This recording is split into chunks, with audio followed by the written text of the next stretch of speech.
तो हेलो बच्चों, आप सभी का स्वागत है आज के इस नए वीडियो में नए टॉपिक के साथ। तो बच्चों, आज के इस वीडियो में हम लोग एडवर्ड सिंड्रोम के बारे में संपूर्ण जानकारी आपको बड़ी आसानी से देने वाले हैं। तो आप इस वीडियो में अंत तक जरूर से बने रहिएगा। आपको यह एडवर्ड सिंड्रोम पूरा एक एक क्लियर हो जाएगा। इस वीडियो के अंत में आपको यह एडवर्ड सिंड्रोम आसानी से याद हो जाने वाला है।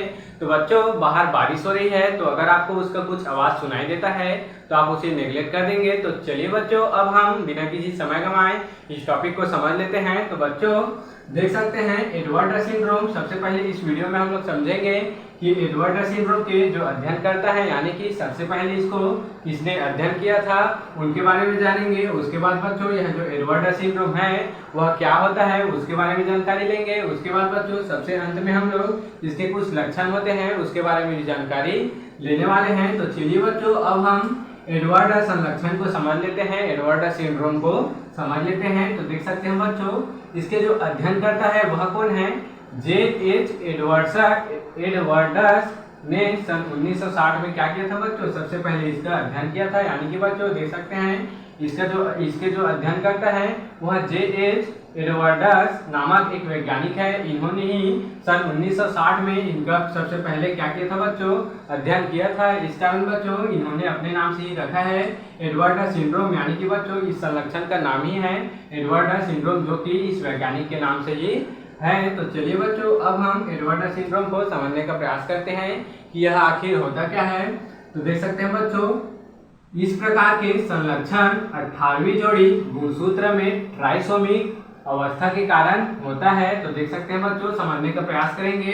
जो एडवर्ड सिंड्रोम होता है, जो यह संलक्षण होता है, तो इस प्रकार के संलक्षण 18वीं जोड़ी के गुणसूत्र में ट्राइसोमिक अवस्था के कारण होता है। तो समझेंगे बच्चों, जो सामान्य मनुष्य होते हैं उनमें 23 जोड़ी गुणसूत्र पाए जाते हैं। प्रत्येक जोड़ी में 2 गुणसूत्र होते हैं, यानी कि बच्चों 46 गुणसूत्र पाए जाते हैं। तो देख सकते हैं बच्चों, इसकी जो 18वीं जोड़ी जो गुणसूत्र होती है उनमें 2 के जगह 3 गुणसूत्र पाए जाते हैं। यानी कि बच्चों ट्राइसोमिक अवस्था के कारण यह होता है। तो यह ट्राइसोमिक ही बच्चों 3 गुणसूत्र को दर्शाता है।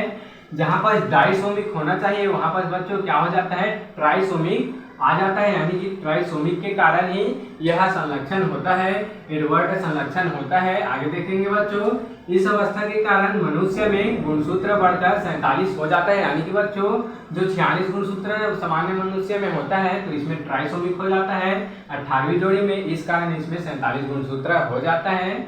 आगे देखेंगे, यह संलक्षण अधिक उम्र वाली माताओं के बच्चे में पाया जाता है। तो क्या कहा गया है यहाँ पर बच्चों? समझेंगे, जो अधिक उम्र वाले जो माता होते हैं उनसे जो बच्चे उत्पन्न होते हैं, ऐसे बच्चे में ही यह सिंड्रोम, यह संलक्षण पाया जाता है। तो बच्चों इस प्रकार से हमने एडवर्ड सिंड्रोम को समझ लिया है।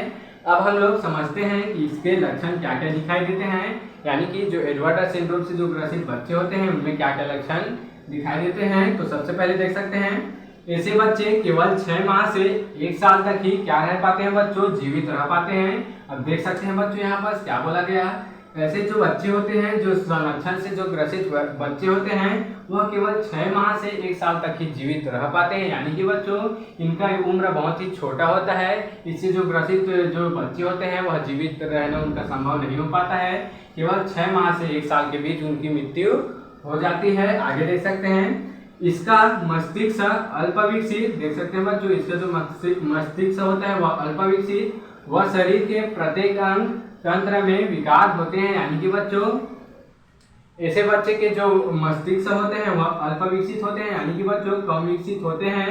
और देख सकते हैं आगे, वह शरीर के प्रत्येक अंग क्या हो जाते हैं बच्चों? विकार होते हैं। यानी कि बच्चों शरीर के प्रत्येक अंग में विकार होते हैं, बीमारी होती है। तीसरा देख सकते हैं, हृदय दोषपूर्ण। तो देख सकते हैं बच्चों, मुंह व गर्दन छोटी, विकलांगता का आ जाना। यानी कि बच्चों समझेंगे, जो हृदय होता है वह दोषपूर्ण होते हैं। ऐसे बच्चों के हृदय जो दोषपूर्ण होते हैं, मुंह व गर्दन छोटी होती है। यानी कि बच्चों जो मुंह होती है और जो गर्दन होती है वह बिल्कुल छोटी होती है, गर्दन दिखाई नहीं देती है। और देखेंगे विकलांगता का गुण आ जाता है। यानी कि बच्चों ऐसे बच्चों के में विकलांगता का गुण भी उत्पन्न हो जाता है। और देखेंगे 8000 नवजात शिशुओं में एक शिशु में यह संलक्षण होता है। तो देख सकते हैं बच्चों, समझने का प्रयास करेंगे। यह जो एडवर्ड सिंड्रोम होता है, यह जो संलक्षण होता है वह बहुत कम बच्चों के में होता है। देखेंगे यहाँ पर 8,000 जो बच्चे होते हैं उनमें से केवल एक के में ही क्या होता है बच्चों, एक शिशु में ही क्या होता है, यह संलक्षण उत्पन्न होता है, यह संलक्षण दिखाई देता है। तो बच्चों इस प्रकार से हमने बड़ी आसानी से एडवर्ड सिंड्रोम को समझ लिया है। आप इसके स्क्रीनशॉट ले सकते हैं। तो बच्चों आशा करता हूं कि यह टॉपिक आपको जरूर से समझ में आया होगा और ऐसे ही और इम्पोर्टेंट टॉपिक के लिए मेरे इस चैनल में बने रहिएगा। अगर आप इस चैनल में नए हो तो इसको सब्सक्राइब करके बेल वाले आइकन को दबाकर प्रेस कर लीजिएगा, ताकि आपको मेरी ऐसी ही अच्छे कंटेंट, अच्छे इंपॉर्टेंट वीडियो सबसे पहले आप तक ही पहुंचती रहे और आप तैयारी अच्छे से कर पाए। तो चलिए बच्चों फिर मिलते हैं किसी नेक्स्ट वीडियो में नए टॉपिक के साथ। तब तक के लिए जय हिंद, जय भारत।